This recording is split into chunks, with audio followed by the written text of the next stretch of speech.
Shalom, shalom. First and foremost, I would like to say, Call Halal Yahweh, Bahashem Yahweh Shai, Bahashem Rakakwadash. That is to say, all praise to the Most High God, whose name is Yahweh, in the name of his only begotten Son, Yahweh Shai, whom the world ignorantly calls Jesus Christ, through the Holy Spirit, Rakakwadash. Double honors to the apostles and the elders of the great millstone who taught me this truth. Shalom to the 144,000, as well as the rest of the hopeful elect men, women, and children of Israel scattered abroad through the four corners of the earth. This your brother Yara Donba coming back at you with I hope to be another short yet edifying lesson. All right. And the title of this lesson is going to be something to the effect of, under the tutelage of the apostles and the elders, be the best you can be. All right. Or I might shorten it up a little bit because that's kind of long, but that's going to be the gist of this lesson, man, is understanding like, yeah, we're around the men of the Lord. And it's really for started with myself first and foremost, right? It's a reminder for myself first and foremost, but the rest of us younger brother out here, all right? Because, you know, you always want to make sure that at the end of the day, you're being you, because we have to walk our own walk. We have to work out our own salvation with fear and trembling. All right. And that's just the thing, man. We can't try to be the next man. We have to be us. All right. And I wanted to get here this word for tutelage. All right. And it says guardianship, a watching, keeping, safeguard, or protection from the variant past principle stem of tutelary, watch over. It says, see, tutor, meaning instruction, first appeared in 1857. All right, so, hey, we're under the guardianship of the elders, right? And we all right, so, Lockie, I just had some technical difficulties. But, yeah, man, we under the guardianship of the elders, right? And we understand that, and that's why the scriptures say this. I want to go to the book of Hebrews, chapter 13, all right? It says, obey them that have rule over you, and submit yourselves, for they watch for your souls, as they must give an account, that they may do it with joy and not with grief, for that is unprofitable for you, right? So yeah, the apostles, the elders, the men that are set up over us, right? We understand that they're there for a reason, all right? Point blank, period. But that doesn't mean that you have to, act just like them, man. You can still be you. You're supposed to grow every day to be the best you, man. And to be truthful, they're there for a reason, man. They're there to help us be the best versions of ourselves. All right. This is the book of Proverbs 27 and 17.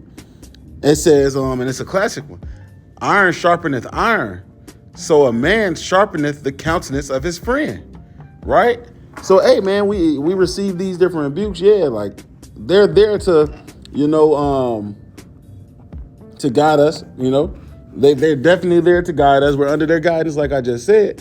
And the thing is, yes, it's certain things that brothers have in their character, that it's certain things that brothers have in their behavior or their mannerisms, that yes, you would like to adapt those certain things to yourself, right?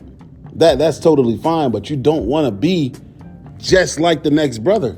The Lord brought you into this truth to be you, because it's a certain thing, it's a certain part of this ministry that you can help forward, man.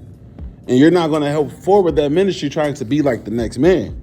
You have to constantly be you. All right? With that being said, I want to go ahead to the book of Ephesians chapter 4. And I'm going to start here. I'm going to jump down a little bit at a point, but right here I'm going to start at verse 1. Ephesians 4 and 1. It says, I therefore, the prisoner of the Lord, beseech you that ye walk worthy of the vocation wherewith ye are called. Salakia. With all lowliness and meekness, with long suffering, forbearing one another in love, endeavoring to keep the unity of the Spirit and the bond of peace. There is one body and one Spirit, even as ye are called, and one hope of your calling, one Lord, one faith, one baptism, one power, and Father of all, who is above all and through all and in you all. But unto every one of us is given grace according to the measure of the gift of a Mashiach. Right? So, hey, we all have a different level of grace. We all have a different dispensation, so to speak, man. We're not all gonna be on the same level. Yes, we all speak the same things because we're one body, but each body part has different functions, man. All right, it's just that simple. And I'm gonna start here. I'm gonna jump down a little bit. It says Ephesians 4:11, and he gave some apostles and some prophets and some evangelists and some pastors and teachers for the perfecting of the saints, for the perfecting of the saints, for the work of the ministry, for the edifying of the body. Right. So everybody has different roles, man, and that's perfectly fine. That's perfectly fine, but we all have different roles. But at the end of the day, we have those roles to edify the rest of the body, man. And again, you'll miss your beat trying to be like the next brother. All right? I'm going to keep going here. It says, till we all come in the unity of faith and of the knowledge of the Son of the Most High, unto a perfect man, unto the measure of the stature of the fullness of a Mashiach, that we henceforth be no more children, tossed to and fro, and carried about with every wind of doctrine, by the sleight of men and cunning craftiness, whereby they live and wait to deceive. But speaking the truth in love may grow up into him in all things, which is the head, even Mashiach, from whom the whole body fitly joined together and compacted by that which every joint supplieth, according to the effectual working in the measure of every part, maketh increase of the body unto the edifying of itself in love, right? So, hey, man, all of us being in this body, man, we're like I said, man, I keep saying it, we're there for a reason. All right? We're there for a reason. And from now, I want to go here to the book of 1 Corinthians, because the scriptures can say it way better than I could ever say it, right? This is the book of 1 Corinthians chapter 12. And I'm going to start at verse 12. It says, for as the body is one and hath many members, and all the members of that one body, being many, are one body, so also is Mashiach.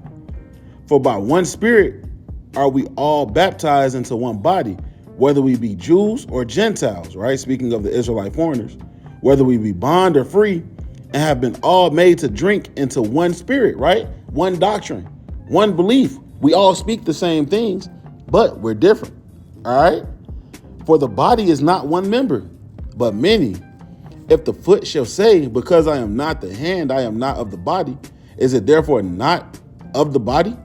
And if the ear shall say, because I am not the eye, I am not of the body, is it therefore not of the body? Right. Again, all of these different body parts have different functions, man. And what the scripture is illustrating, hey, the ear can't see, man. And the ear can't try to see. If you started seeing out of your ear, you'll be looking crazy. Like you know something is wrong at that point, right? Continuing on, it says, if the whole body were an eye, where were the hearing? Salakia. And if the whole were hearing, where were the smelling? But now the Most High has set the members, every one of them in the body, as it hath pleased him.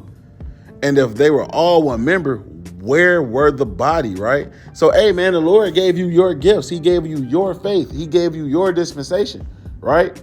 And he gave it as it pleased him. So now what are you going to do with that talent that he gave, right? You can't hide it in a napkin trying to be like the next brother. You have to do with what the Lord gave you. All right. It's just that simple, man.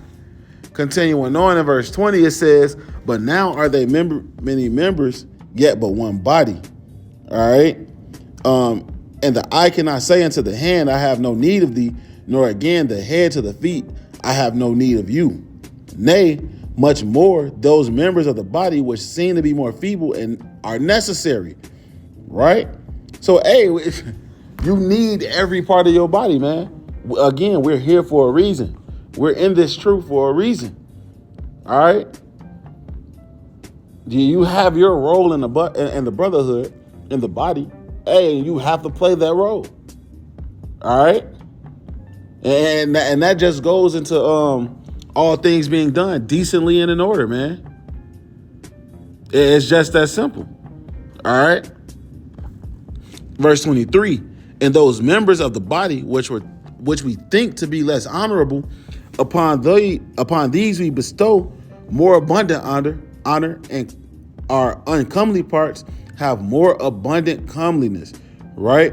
For our comely parts have no need, but the Most High hath tempered the body together, having given more abundant honor to that part which lacked, right? There should be no schism in the body, but that the members should have the same care for one another.